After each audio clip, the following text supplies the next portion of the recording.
All right. Speaking of starting, let's get going. Here we go. YouTube, what up, YouTube? What up, Tube? What up, Tube? Just Tube now these days. Just Tube. Yeah. We're on a first name basis or last name basis. I see how it is. I gotcha. Oh, what did I do? Rescan audio devices. And we're ready to rock and roll. So anyways, ladies and gentlemen, as we get ready to start, we did a little segment intending at the beginning.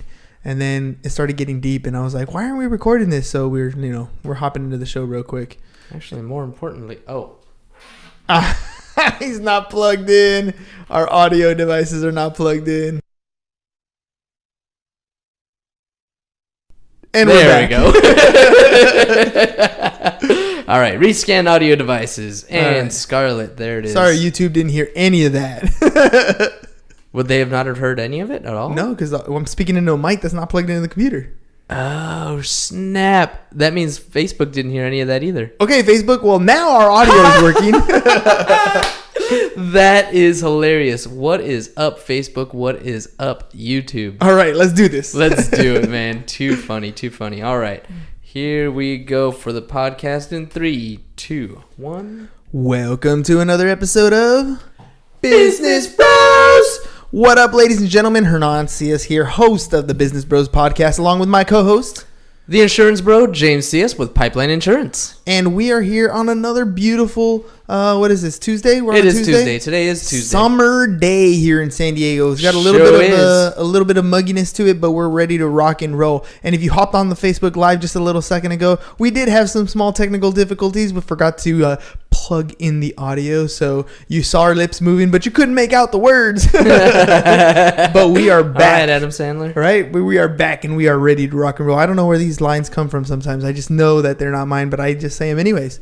That's just the way it works. That's what you got me here for. I hook you up. I help you out. Yeah, you remember. Exactly. Yeah. All right, ladies and gents. So James and I were talking just before the show about segment intentions. In other words, all we wanted to do was, he asked me a simple question. He said, what do you want in 35 minutes when our podcast is over? What do you want to feel like, or what do you want to have achieved at the end of this podcast? How do you want to feel? How do you want to feel? That's the most important thing. So it's something that I talked a little bit about on Insta yesterday. Posted a bit about it on the stories, and talked a little bit about it in yesterday's episode as well. How prior to a meditation session, Vanessa and I, we took a moment to say, okay, well, how do we want to feel by the end of this?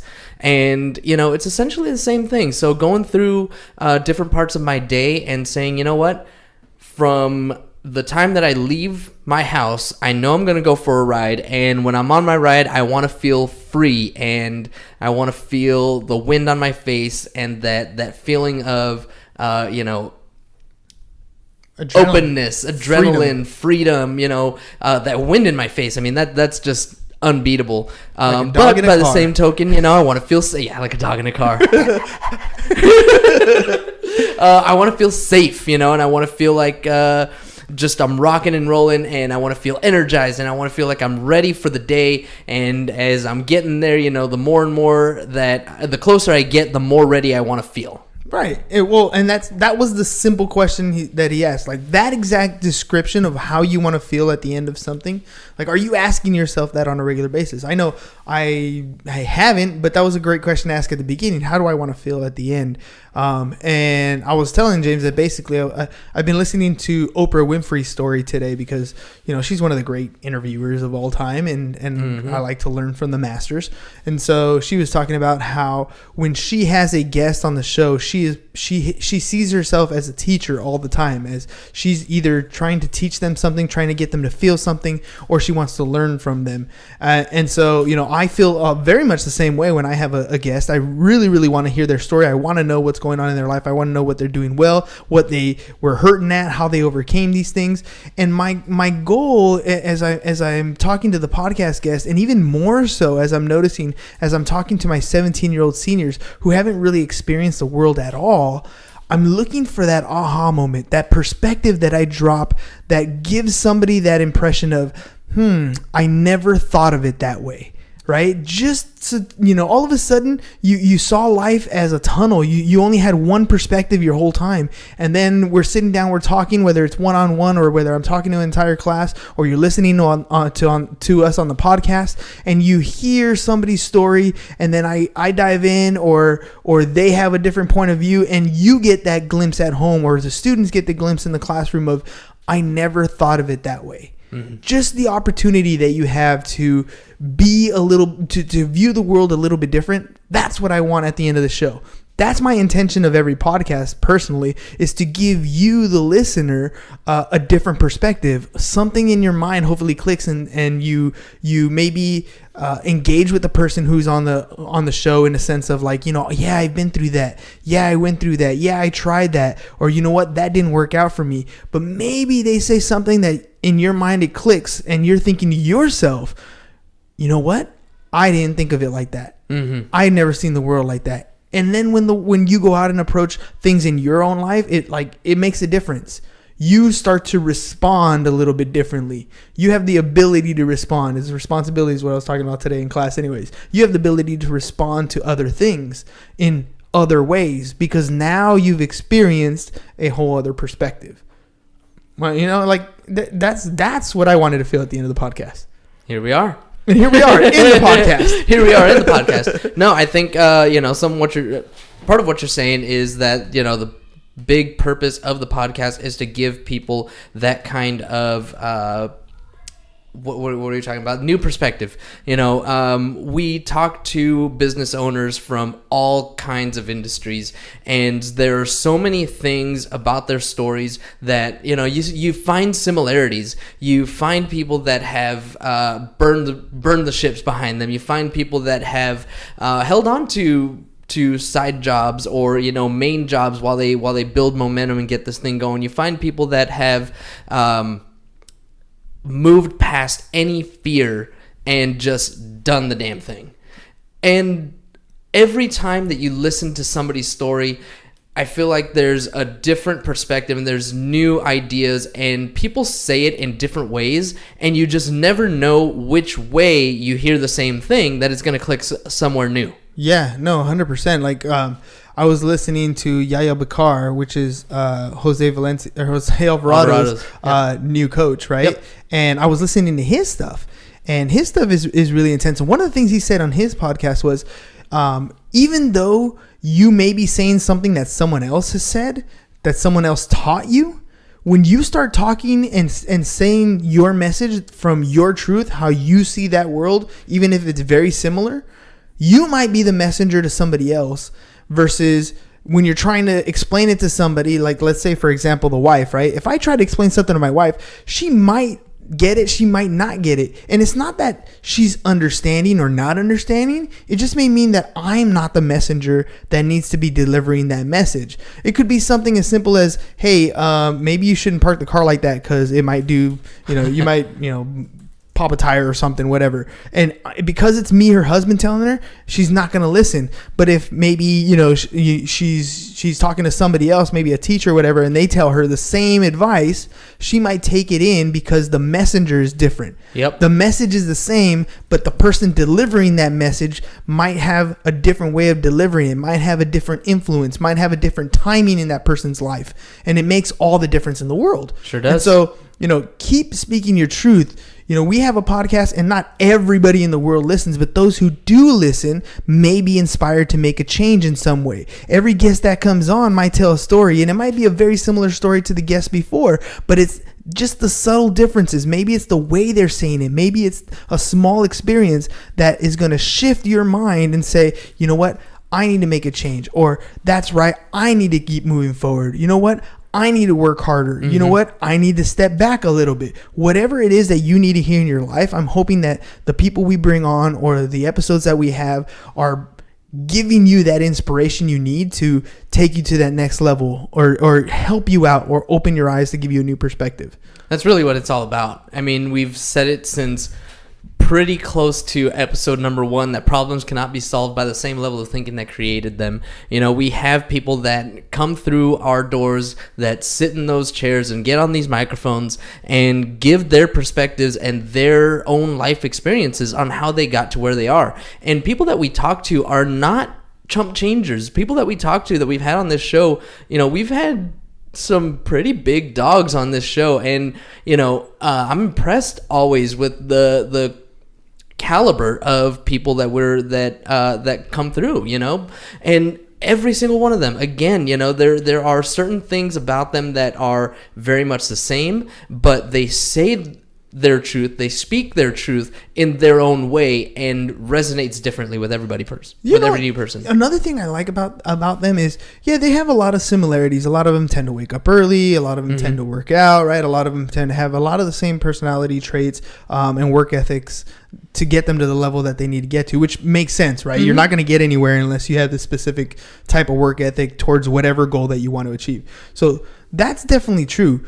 But their level of successes are all different. There's no like right way to eat a Reese's. There's no right way to eat. You know what I mean? There's no exact way to do any one thing. It's not it's not specific to, you know, whatever it is that you want to do. There's no exact route. There's a, you know, if you think of it like a tree, there's a trunk, right? There's a base way. There's roots into what you do, but you can have different branches and different avenues to get to the same level that you want to get to the fruit at the end. There's a bunch of different paths that you can take. And that's, I think, the beauty of getting people on the show, is to say, you don't have to go any single route the same way. You can go up your tree, yes, but you can take a branch in any direction that you want to and figure out what works for you.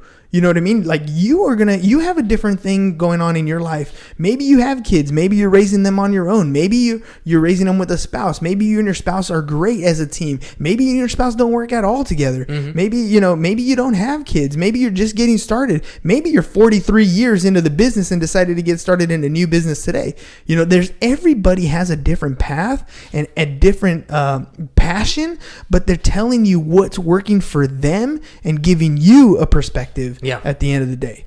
Yeah, because when it comes right down to it, we're all really in the same boat, right? This planet, this big rock floating in the middle of space, you know, we're all in the same boat, and we're all so, you know, we're all going towards the same thing. We all just want a peaceful life, a full life, happy life. You know, we're all chasing the same dream, and there's a truth that, you know, when. How do I want to say it? That there's a similar path. You know, there's similar paths. There's certain things that people do that drive them to certain levels of success. And if you follow those paths, you know, you're not necessarily guaranteed to get there, but much more likely. Well, that's the beauty of this whole thing of business. Actually, this whole thing of life is there's 7 billion people on the planet, right? There's already 7 billion paths that are being followed at this current time. That means there are trillions, if not, you know, more paths that have already gone. Like, people have already tried things. Yeah. Like, we don't need to reinvent anything if we don't want to. That's the beauty of life, is you can, but you don't have to. There are already people who have done what you want to do, who have achieved what you want to achieve. And you don't have to, you know, start from scratch and think of everything brand new. You can follow what they're already doing. It's okay to cheat in this game of life, right? I'm not talking, I mean, honestly, there's no real cheating. You still have to do the work to get there, right? It's not like book cheating where I'm telling you copy an answer and make it your own. You still have to do the work to get to where you want to go. What I'm saying is, people have already done it. Follow their path. You don't have to tread your own trail. There's already a path there for you if you're willing to follow it. If you're willing to take an effort, take the steps that other people have done. Take the risk. Take the risk. Yeah. But, you know, my biggest thing is people aren't always willing to take that risk. No, I 100% agree. I will never forget, you know, a conversation that I had with my best friend, man. I was telling them about how I'm going to get out of the Navy and start a business. I'm never going to have a job ever again. You know, I'm going to build a business and retire and, you know, make $30,000 a month and this, that, and the other. And he's like, yeah, hell yeah, that sounds awesome. I'll be your gardener. Yeah. Right? Give me a place to stay. I'll be your gardener. It's cool. And, you know, for him, it was always the path in front of him was, I'm going to work until I'm 65 and retire and get a pension. And for me, I was like, why? He's like, why not? Yeah. But see, that's an option. That is an option. That is the beauty of what we do today. It is an option. It is. In class today, I told you yesterday that I'm doing my goal, your goal, right? Mm-hmm. And so my goal, I just told them today, my goal in class was to get everybody off their butts, and I want them talking to other people they wouldn't otherwise talk to, right? Mm-hmm. That was the simple goal. And I had them write their own goal. But what I wanted them to do was pick a goal that's attainable to you today. Mm-hmm. Something that you can actually do. I don't want you to do, you know, well, in 5 years, I'm going to get this type of vehicle. Great. We'll get to those types of goals. Right now, I just want you to get in the habit of making a goal and then achieving that goal. So it was something simple like, I'm going to show up to all my classes on time. Uh-huh. Right. I'm going to wake up, tomorrow without hitting the snooze button. Mm-hmm. I'm going to show up to, school at, whatever it is, something simple like that you can actually achieve. And my purpose in that is every day they're writing in the journal, every day they're going to look at that goal and be like, did I achieve that goal? Mm-hmm. What stopped me? And, they know I'm not going to be reading these. This is for them. Right. They don't have to lie to me or their friends or put up an image or a front. This is for them. Yeah. The only person you can never lie to is the one looking right back at you in the mirror. Right? Because you can't lie to that person. You can try. You can try. But Yeah. You know if you're lying to yourself. You know if you cheated and got that extra snack. You know if you didn't go to the gym. You know if you slept an extra 30, 45 minutes. You know. Right. And you can't lie to anybody else. You can't post it on Facebook and lie to yourself. You can't post it on Instagram and pretend it didn't happen, right? You know whether you're achieving your goals or not. And I want them to write them down for themselves. So you have them setting, year-long goals, monthly goals? No, right now it's like very small, short-term goals. Very, very short-term. Very short-term goals. So there's this book that I've been wanting to pick up. It's called, I think, The One Thing. And it talks about, just setting your intentions and focusing on one thing that you want to get done. So I've been doing that this week. Yesterday, it was making those appointments for agent phone calls. Mm-hmm. And what did I tell you just a little while ago? That, hey, I got these appointments in and everybody's set. Everybody knows exactly when I'm going to call them. And that puts the accountability back on me because now they're expecting that call. Mm-hmm. And so I have to call them. You have to make it. I have to make that call. Yeah. So today, my one thing was a particularly difficult homeowner's policy that I was trying to get done. High brush risk, high value. High brush, high value. Jennifer. Oh, Sherwood. Sherwood. Yeah. Yes, Jennifer Sherwood. Yeah, she wasn't the one that referred it to me, but the same type of risk that she was asking about. And so, it was a tough one. That was my one thing today. And sure enough, got her done.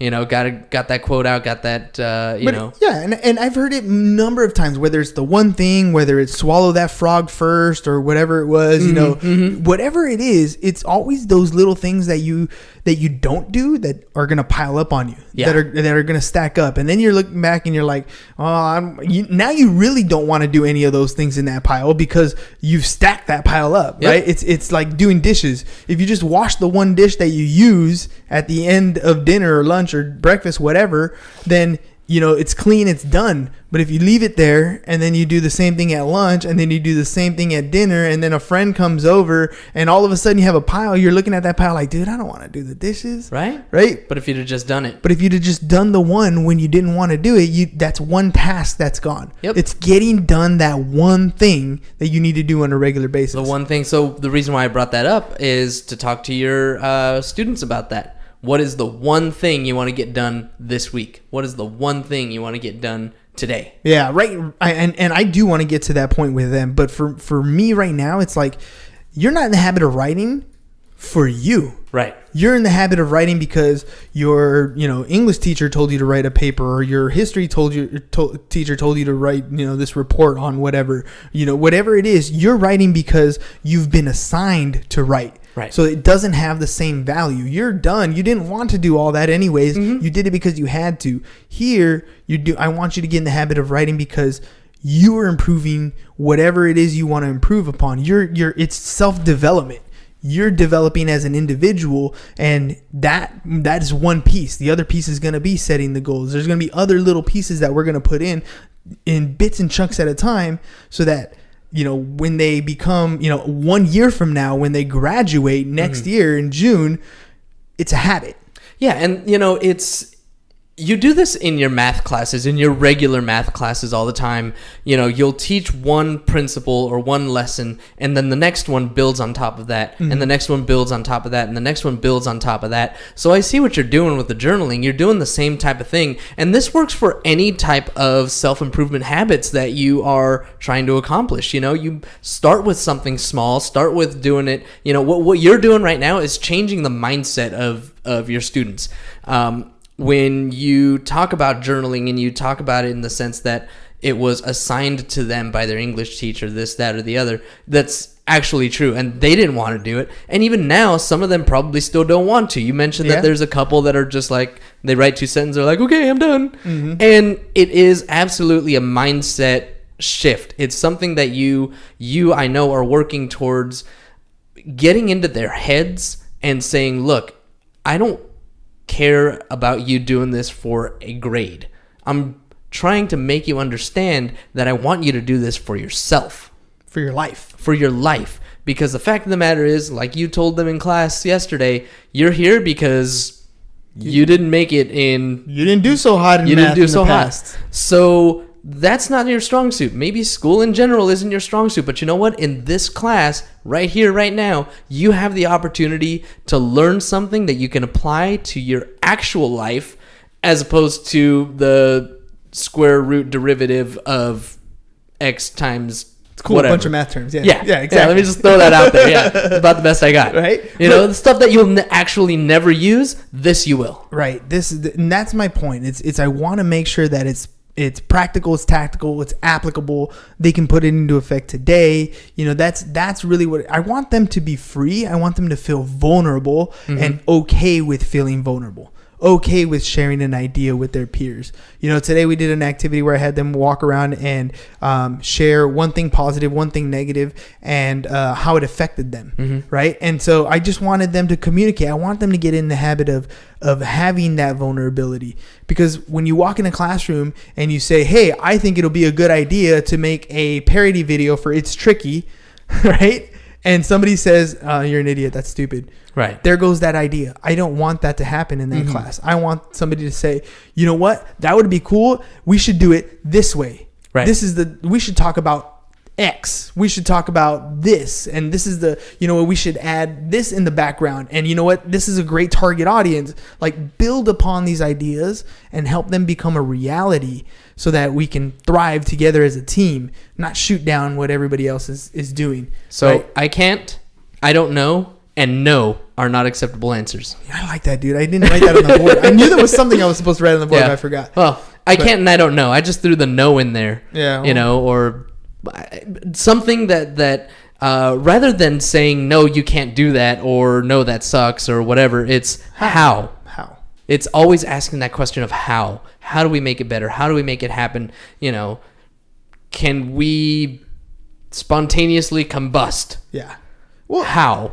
And having, we were talking about, doing the little micro goals, right? Getting from point A to point B. We talk about that. We learned that from Kiyosaki at the very beginning. When you find yourself in debt, right? When you have multiple credit cards that you've accumulated, and you finally sit back and realize, oh crap, I got to pay these things off.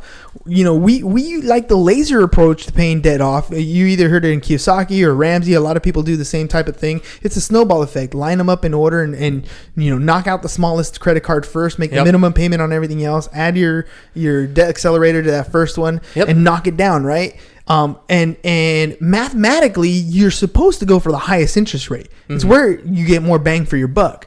But the reason why we start with the lowest credit card is because we want you to feel that success of paying one off. It's mindset. It's getting them to that next level. So if you find yourself in debt, by the way, if those of you who aren't aware, if you find yourself in a bunch of credit card debt you want to get out of, get yourself a little bit of a debt accelerator. In other words, find a little bit of money. You need help finding a little bit of money, by the way, hit me up, hernan@csfirst.com. We'll sit down and look over everything you got, and we'll find some money in there somewhere. And actually give me a call, too, because you never know. There might be some money that you could save on your insurance. Exactly. Take that money that you save and apply it to your debts. And you line up your credit cards in order from lowest balance to highest balance. And we're going to target the lowest balance one. We're going to take that extra money that you saved and we're going to apply that whole extra money that you saved plus the minimum balance to that credit card number one.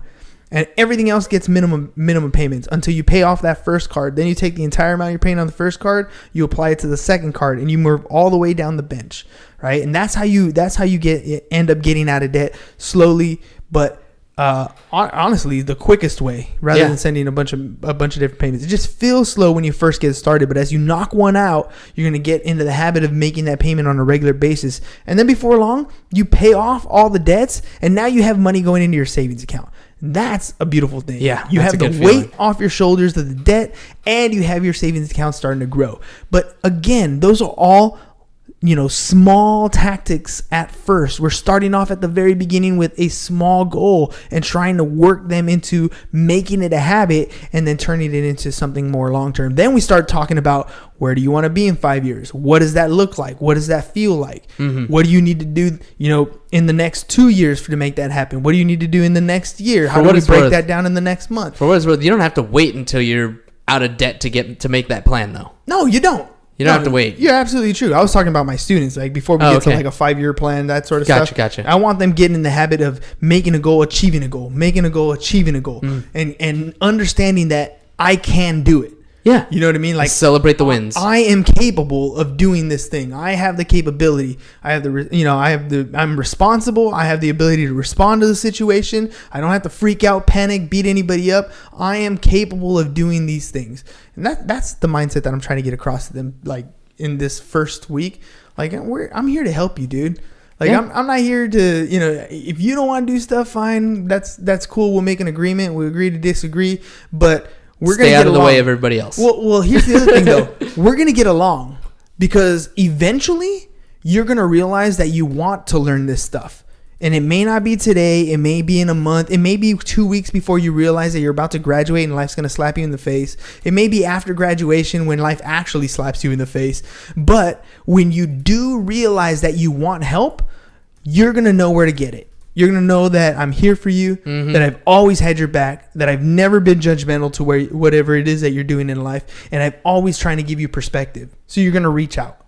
Yep. Right. And to me, that's one of those things of being of value to other people, bringing value to them, not being the judgmental type, but helping them understand what it is you're doing, whether they're ready for it or not, because when it is their time, they're going to know where to go to you as a resource. And the fact is, we've already had former students of yours on the show. Yeah. We have. And former students hit us up or hit me up all the time on social, ask for help, whether it's taxes, whether it's insurance, whether it's just general advice. They know that I'm there to help them out, to be of service to them.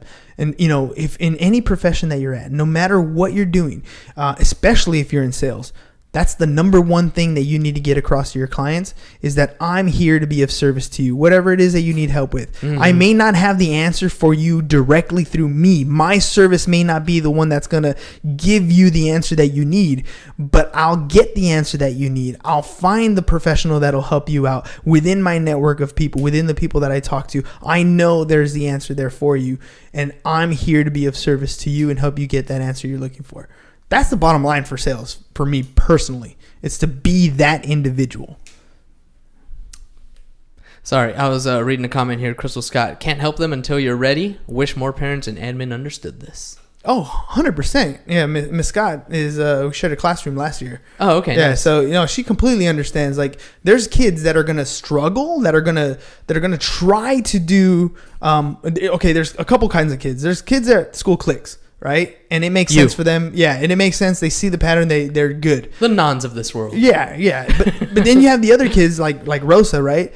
Rosa was the one who, like, she wanted to succeed so hard, but for her it didn't click. She had to really work hard and study to get to where she needed to go. And then I got the other kids who school's not really for them. They get by because they have to, but it's not really their thing. And they're not, you know, most of them are not dumb.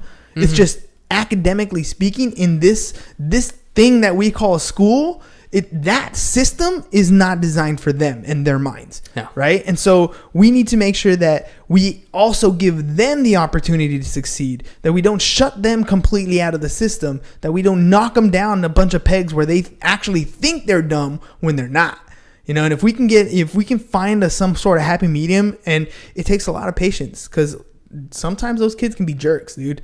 But it takes a lot of patience to get to those people and to try to keep a balanced classroom between the kids that it doesn't, you know, school's not for them, and the kids that school is definitely for them, because they're sitting in the same room trying to learn the same lesson at the same time. Yep. You know, it's a tough one. And the jerky ones are really distracting. They could be. But I mean, honestly, you sit down with them and you respect them as people and individuals, they'll respect you back, and you'd be surprised, man. They're not as jerky when they respect you. Yeah. They're way jerkier and way more rebellious when you are the one putting them down or trying to put them in their place. They're not like dogs on a leash. You can't just control them and tie them up like as much as you want to. This is the whole thing about responsibility conversation that we had earlier, right? I can never, ever, ever change another individual. There's nothing I can do to change you. All I can do is have the ability to respond to a situation in any way I see fit. And if I'm going to respond in a negative manner, negativity is going to come back to me. If I'm going to respond in a positive manner, positivity is going to come back to me. And sometimes you're going to respond to people who you're never going to agree with, who you're going to, you know, adamantly disagree with. But if you can do it in a cordial way, it's going to be a cordial situation. You're going to get along just to get along. And there's nothing wrong with that. Just understand that it has to be you who has the ability to respond. If you're expecting somebody else to change, I mean, good luck. Yeah, no, for sure. I mean, nobody is responsible for your feelings and your state of mind except for you. Oh, dude. I mean, it really takes an amount of like empathy, dude. Like for me, like it's you know, sympathy and empathy close, but way different. Way different. Like when that kid is struggling, or when that individual, or when that person, whoever it is really having an issue, you don't know how they respond. They could be complete a-holes, and it's not because of you. It's because of something going on in their life. So you have to be empathetic to what's going on in their life. What is, you know, you don't know what's going on there, but all you can do is have that ability to respond. Don't come back with a knee-jerk reaction and just be hostile, because you're going to get hostility back. For sure. You just have to be empathetic and understand that everybody in due time, if you treat them with respect, will learn to respect you and eventually even admire you. So I don't know. That's what I take with me into the classroom, and hopefully that comes across, you know, on the podcast and with our guests, because that's what it's all about to me. That's the value of being of service. Let's see. Crystal says, make that connection, and even if they don't want to be there, they won't disrupt and distract the learning of their peers. Ignore connection. You will never have them on your side, and it only takes one student to oppose you, and you've lost the whole class. That's true too. Damn. That's tough. That's true too. Damn. Yeah, no, I'm just thinking back to like my high school career. I'm telling you, dude, I was the jerk kid. I know I was. I made a teacher cry. And I was, you know, definitely that one. If you don't get me, you're going to lose a good chunk of the class too. There's always going to be the ones that are going to pay attention, but always there's going to be the ones that are like, oh, James is fucking around. And yeah, well, I mean, but then that's the whole thing. Part of classroom management is to make sure things are, there's a system in place for everything. Like there's an order to your classroom. But I think a big part of it is a part that can't be taught. And it's something that you need to internalize as, you know, you are a professional. Sure, you went to school, you got a degree, you got a teaching credential. All that is great and say, you know, all dandy. But you got to get off your soapbox and treat people like people, or, you know, it's not going to work out as well. You might get through year after year, but you're going to hate it because they hate you back. Like it sucks. Yeah. Like that takes a toll on an individual. So, you know, professional, yes, but get off your soapbox and be a person too. There you go. I don't know. It's my thing. Dig it. All right. Shoes. Oh, yeah. 365 pairs of shoes, ladies and gentlemen. New shoes, used shoes, or cash donations. Hit James up 619-884-0045 or James at csfirst.com. He'll ride over in his Harley, pick those bad boys up. And if you have any insurance needs, maybe you need to insure your home, your car, your auto, your commercial business, your commercial buildings, whatever it's going to be, hit him up 619-884-0045 or James at csfirst.com. And looks like I got confirmation today. August 24th from 3 p.m. to 7 p.m. we're going to be doing an IB beach cleanup. So if I got any seniors listening that need some community service, we're going to get this thing all structured and squared away.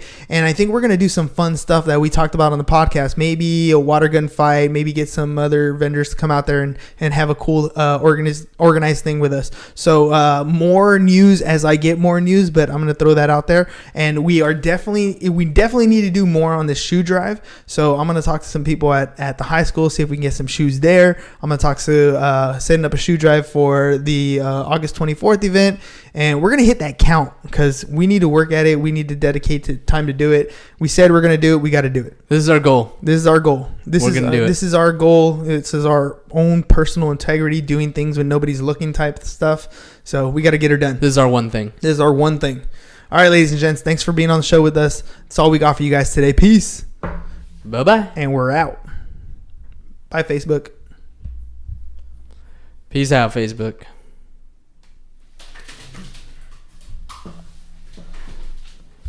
All right.